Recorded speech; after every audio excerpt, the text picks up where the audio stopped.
መሰረተ ኑሮን ሰፈርን ቀበሌንና ሚያይና ውይይት ያቆመዋል። መኪና ራሱ ሲጠይቅ አንዳንድ ሰው የት ያቆመዋል ብሎ ይከለክላል። ማቆሚያ የሌለው ሰው መኪና ይምሪን እኮ ነው ማለት አሁን መኪና በሰጠው የት ያቆመዋል? በቃ ሰፈር ላይ ያበሽቅበት ስለሆነ ነው የሰው ጨጓራ ለመላጥ አልሰጠውም ይላል። ምን አይነት ራዕይ ያላችሁ ሲባሉ አንዳንድ ሰዎች በቃ ገንዘብ ባገኝ ሀብት የሚባል ነገር ራዕይ ሊሆን አይችልም። ቪዥን ሊሆን አይችልም። ብዙ ገንዘብ ቪዥን ሊሆን አይችልም።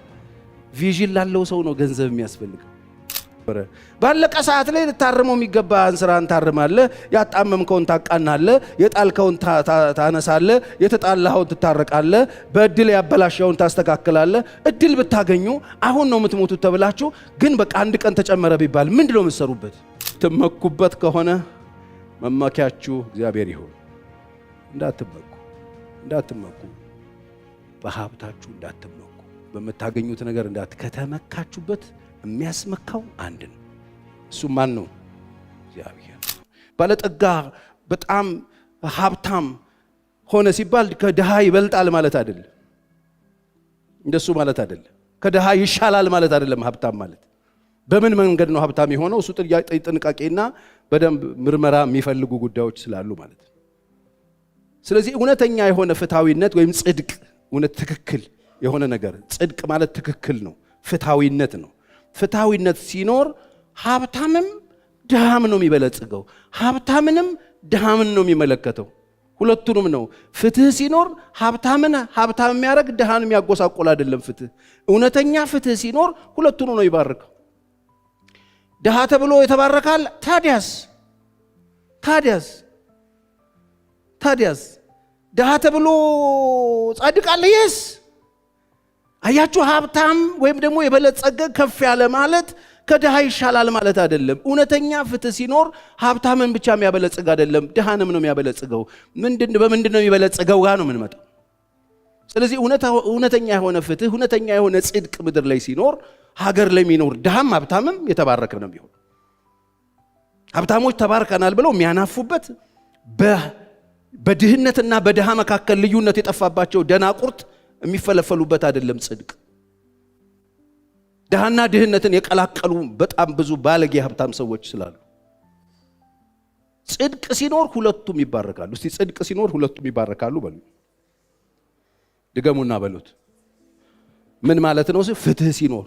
ፍትህ ሲኖር ድሃም ይስቃል፣ ሀብታም ይስቃል። ጽድቅ ሲኖር ድሃም ደስተኛ ይሆናል፣ ሀብታም ደስተኛ ይሆናል። እንደዚህ አይነት ቆንጆ ዓለም መፍጠር ካስፈለገ ምንድነው የሚያስፈልገው ያልን እንደሆነ ጽድቅ ነው የሚያስፈልገው፣ ፍትህ ነው የሚያስፈልገው።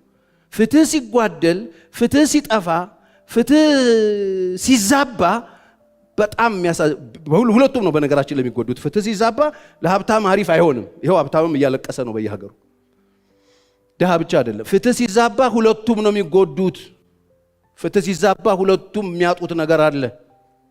ፍትህ ሲዛባ ሁለቱም ነው የሚጎዱት።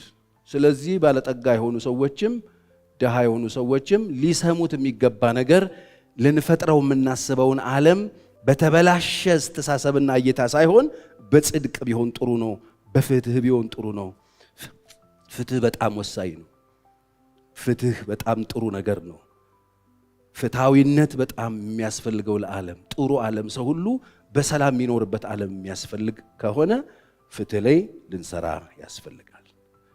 ስለዚህ ድህነት ዋናው ምንጩ ኢፍትሃዊነት ነው። የድህነት ምንጭ ትንቢት አለመስማት አይደለም። አንደኛው ዓለም ላይ ያለው የድህነት ምንጭ የጉልበተኞች ዓለም ስለሆነ፣ የተነጣቂዎች ዓለም ስለሆነ፣ ኢፍትሃዊነት ስላለ፣ ትክክለኛ የሆነ ሀብት ክፍፍል ስለሌለ፣ የተበላሸ ፍትህ ስላለ፣ የፍትህ ስርዓት ስላለ ነው ድህነት ቢፈለፈለው። ድህነት ባለፈው ጊዜ ተናገር ያለው እዚህ ጋር ትእዛዝ ከመተላለፍ ጋር የመጣ ጉዳይ እንጂ ድሃ ስለሆንክ የተረገምክ ስለሆንክ ምናምን አይደለም። ኢፍትሃዊነት ስላለ፣ የተዛባ የጽድቅ ስርዓት ስላለ እሱ ነው ድህነት ነው። ስለዚህ እውነተኛ የሆነው የድህነት ምንጩ ኢፍትሃዊነት ነው። የተበላሸ ፍትህ ካለ ድህነት ይፈለፈላል። ለምን ከተባለ ባለጠግነት መዳረሻ ነው እንጂ ባለጠግነት ውጤት እንጂ መንገድ አይደለም። ብዙ ሰዎች እንደሱ ይመስላቸዋል። ስለዚህ ማወቅ ከፈለክ የምታስበውን ነገር ማወቅ በጣም አሪፍ ነገር ነው። ብዙ ሰዎች ስለ ሀብት ሲያወሩ ሀብት ማማ ላይ መድረስ ስኬት ነው ብለው ያስባሉ። እንደሱ የሚባል ነገር በነገራችን ላይ ምን አይነት ራዕይ ያላችሁ ሲባሉ አንዳንድ ሰዎች በቃ ገንዘብ ባገኝ ሀብት የሚባል ነገር ራዕይ ሊሆን አይችልም፣ ቪዥን ሊሆን አይችልም። ብዙ ገንዘብ ቪዥን ሊሆን አይችልም። ቪዥን ላለው ሰው ነው ገንዘብ የሚያስፈልገው። ራዕይ ላለው ሰው ነው ገንዘብ የሚያስፈልገው እንጂ ገንዘብ በራሱ ራዕይ ሊሆን አይችልም። ገንዘብ የሚባል ራዕይ የለም። የተዛባ አስተሳሰብ ሲኖር እንደሱ ነው የምናስበው። ብዙ ገንዘብ የምትፈልግ ከሆነ ለምን ነው የምትፈልገው? ራዕይ ካለህ ነው እኮ ገንዘብ የሚያስፈልግ። ገንዘብ ለራዕይ እንጂ ገንዘብ የሚባል ራዕይ የለም። ገንዘብ ጋር ለመድረስ የሚባል ነገር የለም። ገንዘብ የሚያስፈልገን ራዕይ ሲኖረን ነው። ይሄንን በደንብ እንድታስታውሱ እፈልጋለሁ። ወገኔ ከብት እየቆጠርክ ተባርኪያለሁ ና አትበለን። አንተ ደሃ አንተ ሀብታም አትበለን።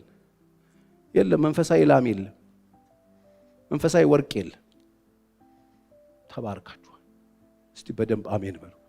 ተባርኪያለሁ፣ ተባርኪያለሁ። እስቲ በሉት ተባርኪ። ባዶነት እንዳይሰማችሁ፣ የበታችነት እንዳይሰማችሁ። ባለፈው እንደነገርኳችሁ አንቺ ቤተልሔም ደስ ይበልሽ የተባለችው እኮ ኢየሱስ ስለተገኘባት ነው። ኢየሱስ አለን፣ ሙሉ ነን። እስቲ በደንብ አሜን ጮክ በሉና ኢየሱስ አለኝ ሙሉ ነኝ በሉኝ እስቲ። አዎ በዚህ በሚቀረው ነገር አትመኩ ወገኖቼ። አያል በኃይሉ ሀብታም በሀብቱ ጎበዝም በጉብዝናው አዋቂም በእውቀቱ ጠቢብም በጥበቡ ምን አይበል አይመካ። የሚመካ ቢኖር በማን ይመካ? የምትመኩበት ከሆነ መመኪያችሁ እግዚአብሔር ይሁን። እንዳትመኩ በሀብታችሁ እንዳትመኩ፣ በመታገኙት ነገር ከተመካችሁበት የሚያስመካው አንድ ነው። እሱ ማን ነው? እግዚአብሔር።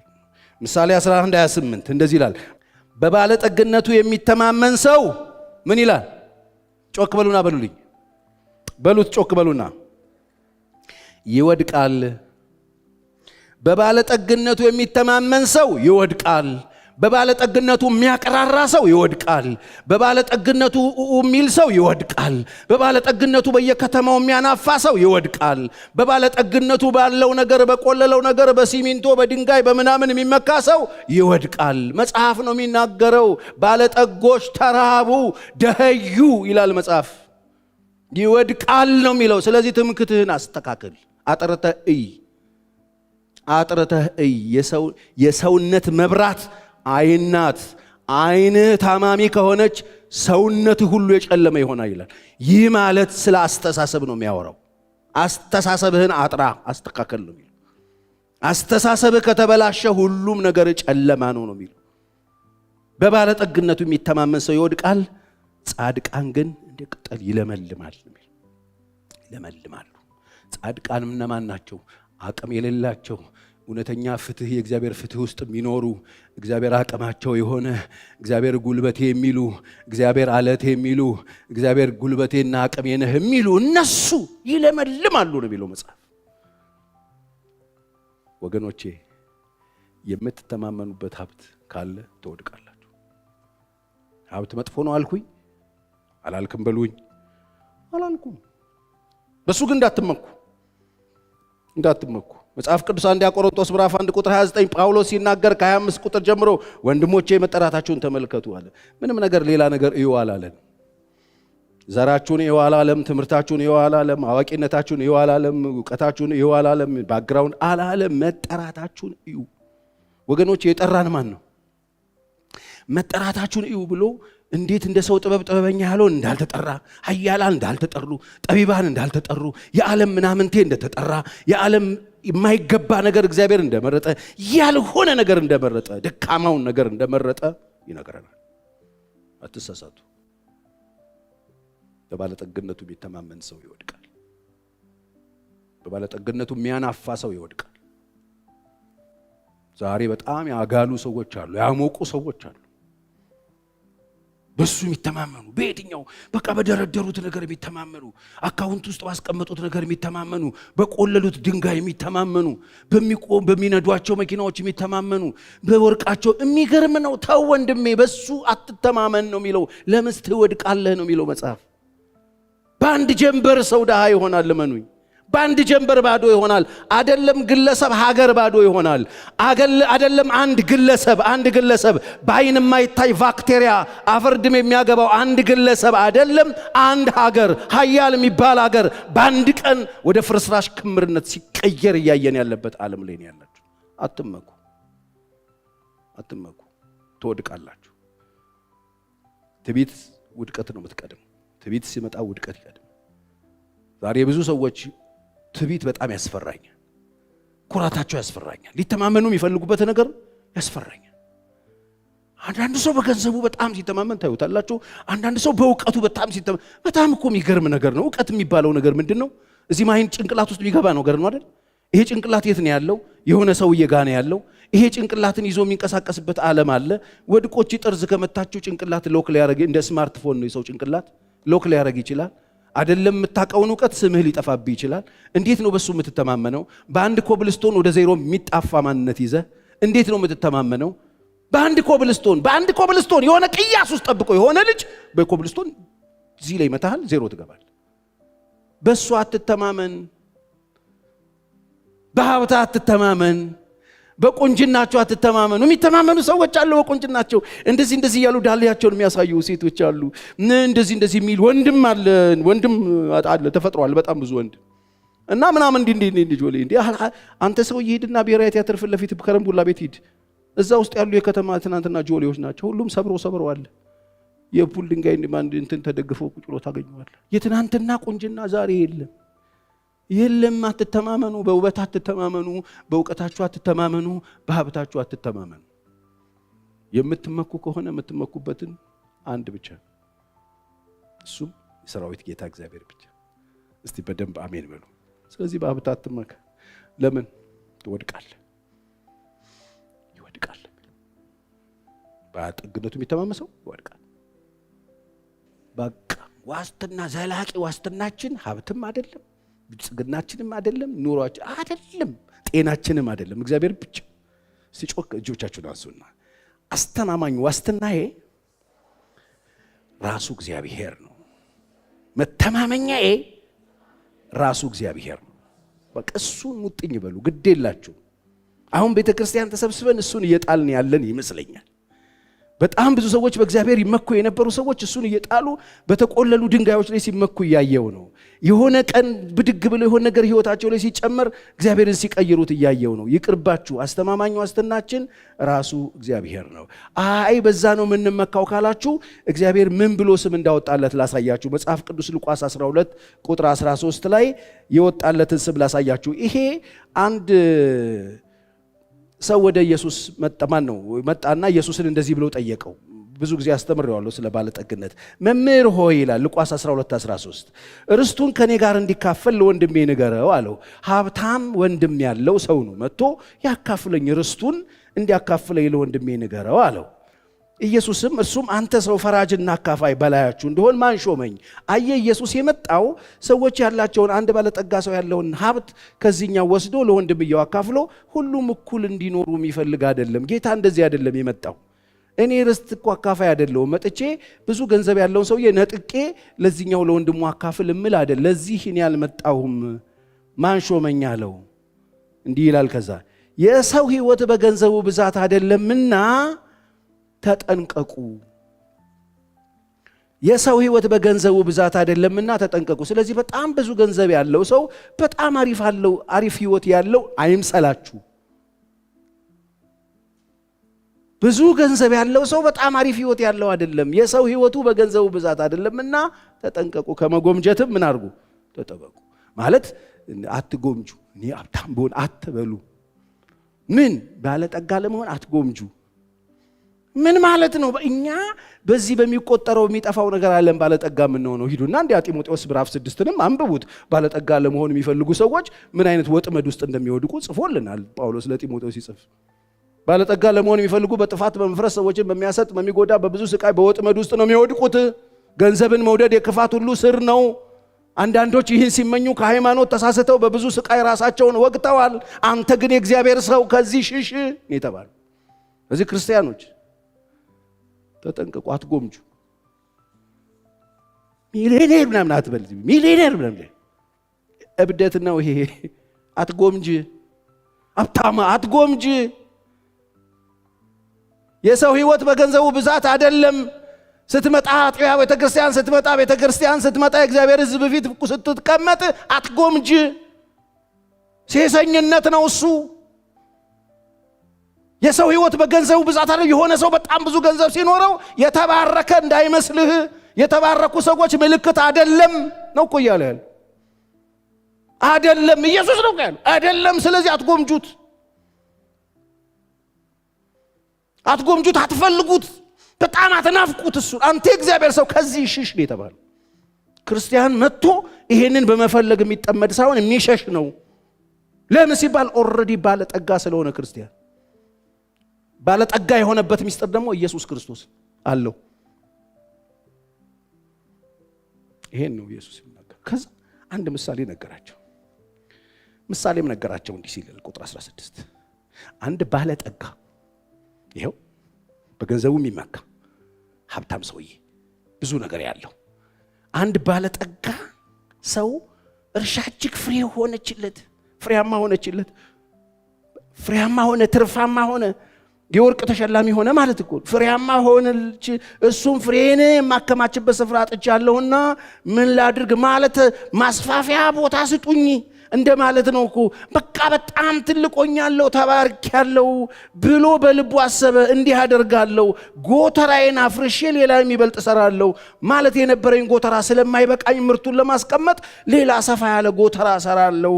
በዚያም ፍሬንና በረከቴን ሁሉ አከማቻለሁ። ነፍሴንም አንቺ ነፍሴ ለብዙ ዘመን የሚቀር ብዙ በረከት አለሽ፣ ብዙ በረከት አለሽ፣ ሀብት አለሽ፣ ረፊ ቢጠጪ ደስ ይበልሽ እላታለሁ አለ። በሉልኝ። ነፍሴ ረፊ ቢጠጪ ደስ ይበልሽ እላታለሁ።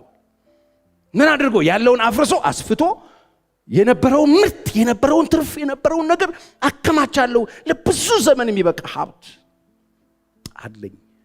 እዚህ ነፍሴ አትጨነቂ፣ ረፊ ቢጠጪ ደስ ይበልሽ እላታለሁ አለ። ከዛስ እግዚአብሔር ግን እዚህ ጋር ነው ያለው። ግን እና እግዚአብሔር አብረው መጡ። እግዚአብሔር ግን አንተ እንደዚህ ያልክ፣ እግዚአብሔር ግን ምን ይላል?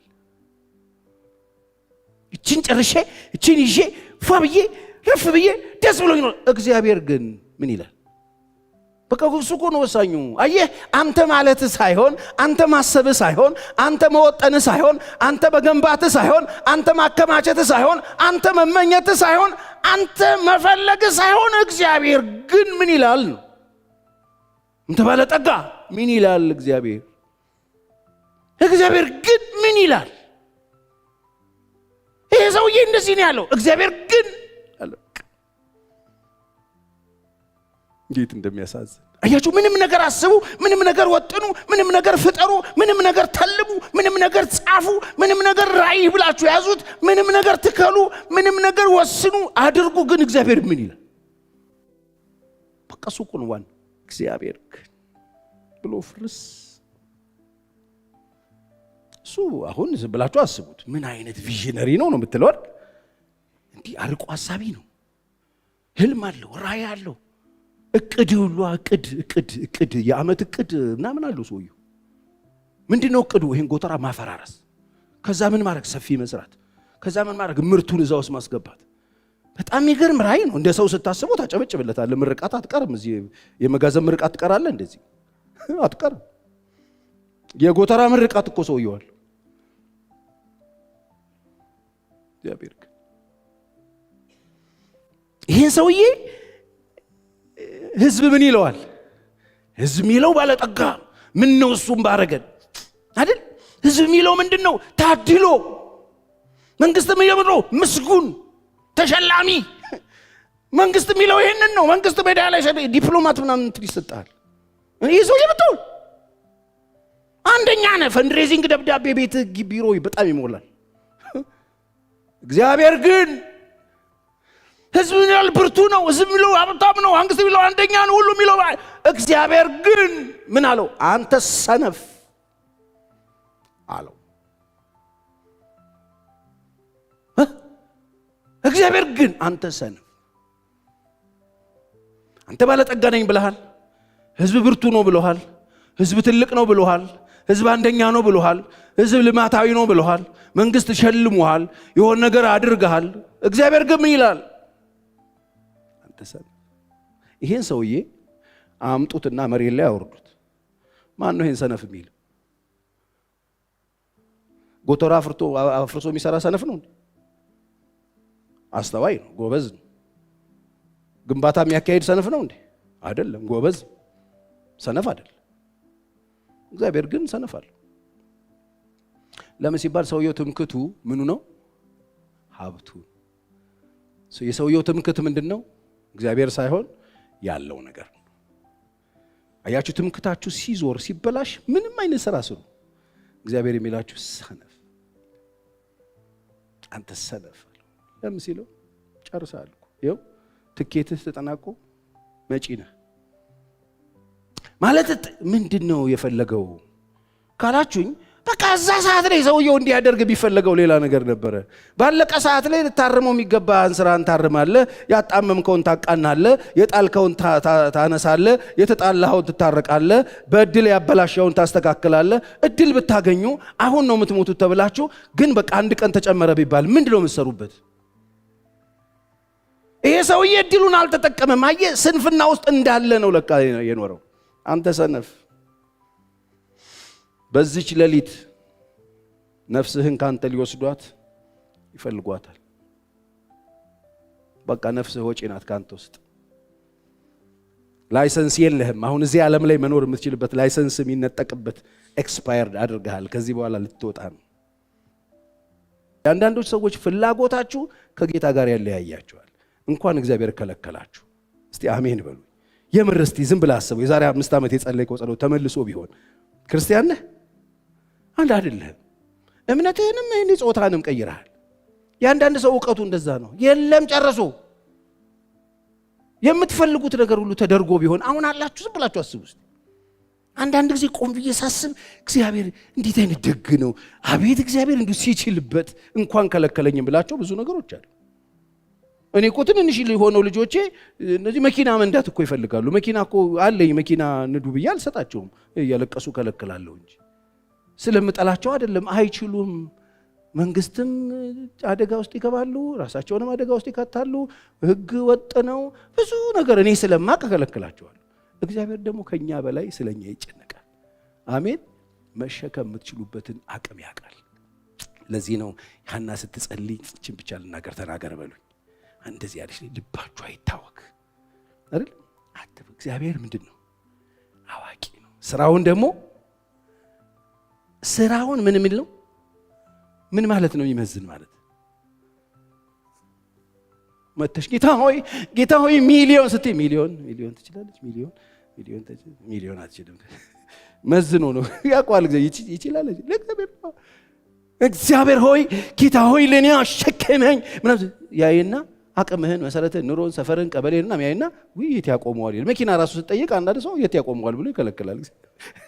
ማቆሚያ የሌለው ሰው መኪና ይምሪን እኮ ነው የምላው። መኪና ብሰጠው የት ያቆመዋል? በቃ ሰፈር ላይ ያበሽቅበት ስለሆነ ነው የሰው ጨጓራ ለመላጥ አልሰጠውም ይላል እግዚአብሔር። ልብሽሽቅ አንዳንድ ሰው የጠየቀው በቃ መጪ እንደዚህ አውጦ እጁ በመስኮት አውጥቶ ሰፈር ላይ ያበሽቅ ስለሆነ ያየዋል አቅሙን። ልጅ አይችልም። ለአንተ የሚያስፈልገው ቦቲቶ ብላንካ እርጥብ ያዝል። እርጥብ ነው ለአንተ መኪና አይደለም፣ እርጥብ ነው። ገና እኮ ነው የእርጥብ አፉ ሳይደርቅ ነው እኮ ሚሊየን ፍለጋ የመጣው ቸርች። አንዳንድ ሰው ምናምን ሲሉ ይሄ ልጅ ጥያቄውን ያየውና እግዚአብሔር በጥያቄው በልኩ ነው ይመልስለት። ስራውን ምን የሚል ነው? መዝኖ ማምን ይችላል፣ ማምን ያውቃል፣ ለምን ይሆናል ብሎ እግዚአብሔር ያደርጋል። እግዚአብሔር ጨካኝ አይደለም። ስለሚወድ ከልክለዋል። አሜን በል። ስለዚህ እግዚአብሔር አዋቂ ነው። ስራውንም አትታበዩ፣ በኩራትም አትናገሩ። እግዚአብሔር ምንድን ነው? አዋቂ። ስራውን ምን የሚል ነው? ስለዚህ አትታበዩ ባለጠጎች፣ በኩራት አትናገሩ። ባለጠጎች ደህዩ፣ ተራቡ ይላል። አትታበዩ፣ በኩራት አትናገሩ፣ አታናፉ፣ ተዉ። እግዚአብሔር ምንድን ነው? አዋቂ ነው።